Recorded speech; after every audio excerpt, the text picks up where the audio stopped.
I'm excited. It's day one of the newest house, number 11. What are we going to call this house? Let me use my imagination. How about the gray house? I'm going into the gray house for the first time with you guys. I'm going to show you a video of the inside. Listen, it's pretty bad. Is it the worst house that I ever got? No. It's close, but it's not the worst. Let me show you what the inside looks like. Before I take you inside, I figured I'd show you what the outside looks like. That's my Jeep over there. It's a driveway that's connected to this house. Just taking down the overgrown stuff is going to make a huge difference. But we're going to put new siding on here, new roof. You can't tell from the street, but it's a nice size yard.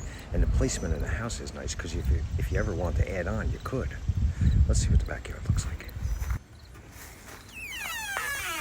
So, when I say overgrown, I'm not exaggerating.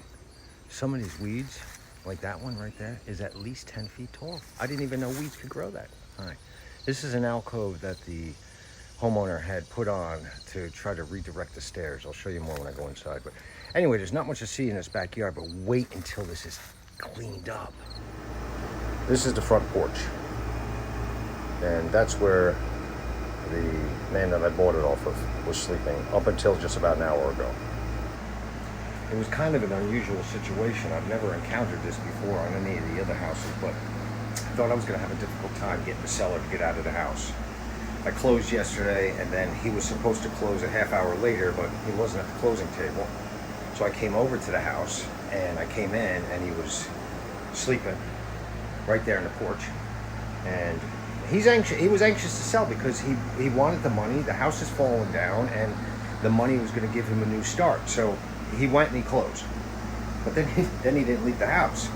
I came over afterwards, and he was here. And I brought Diane over last night, first time she was inside the house, and he was still here. And I had concerns that he wasn't going to get out of the house, and I didn't know what to do. So an hour ago, I came over, and he was still sleeping in the front. And I used Diane's words. Good thing for Diane, because I said, I care about you, and I want to make sure that you're okay. At the same time, we closed yesterday, and I need to get inside the house, me and some other guys. And he was receptive, and he said, no, I understand, I'm leaving now, and I'm not coming back. So, let's cross our fingers, right? All right, let me give you a tour. All right, back to the tour. So this is the front porch. It must have been a porch at one time. It got enclosed, and I could see where he was going with the trim. It could be very nice with just a little bit of work. So, this is the front porch. Got a window over here looking out. That's the backyard over there. And you're walking in. It's a small house. However, afterwards, it's going to be really beautiful. Can you see it? This is the kitchen over here. So obviously, new cabinets down below. I'm going to keep the basic footprint. Probably leave the stove over there. Keep the sink over there with that window over there. And put the refrigerator over here. I'm going to have to cut those cabinets back a little bit. So that's the kitchen. Got a little bit of drywall work to do. I don't know why he had the refrigerator over here. There's actually a water line over here as well as over there. I'm putting the fridge over there. So far, it's going to need all new flooring because it's just plywood down here. What's going on behind that moving blanket? I'm yet to find out. I'm pretty sure it's just framing back there. I'm going to have to insulate drywall. Got a Navion system back here. Now I have a Navion on one of my other houses, and they are amazing once they're up and running. So that provides hot water as well as heat in the house with the baseboards.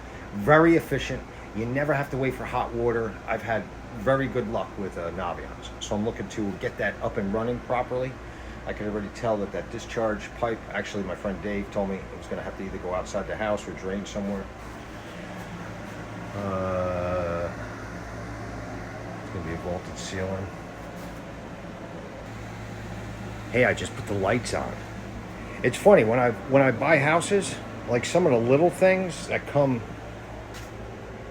natural to other houses, they're like a big deal. Like when I turn on the electric and it comes on, I'm like, oh yes, there's electric, and the toilet works. Having to run the toilet's a big deal, right? Don't get me wrong, it's gonna have to be cleaned. This bathtub over here, it's cast iron. I think I'm keeping this tub. I cleaned the tub one time, and it was so satisfying cleaning a tub. I think I'm going to do it again, and then I'm going to put new, cement board up there, and then I'm going to tile it. It's going to be beautiful. New drywall over here. The vanity's going to go over here probably, and new drywall over here. New drywall over here. I think I forgot to show you guys. This is a stackable washer and dryer closet, which is amazing for the small place. It's very practical. I didn't even realize this when I first came over to buy it. Got a little pocket door. It's so exciting. When I said I didn't even see it when I came over here, here's how this house happened.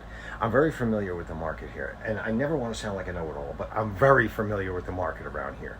So when I was going to get this at the price that he was willing to take, I already knew, regardless of what was going on inside the house, I'd be okay. So I didn't look that much. This is really my first time looking in the house by myself. So you guys are joining me, my first time in the gray house.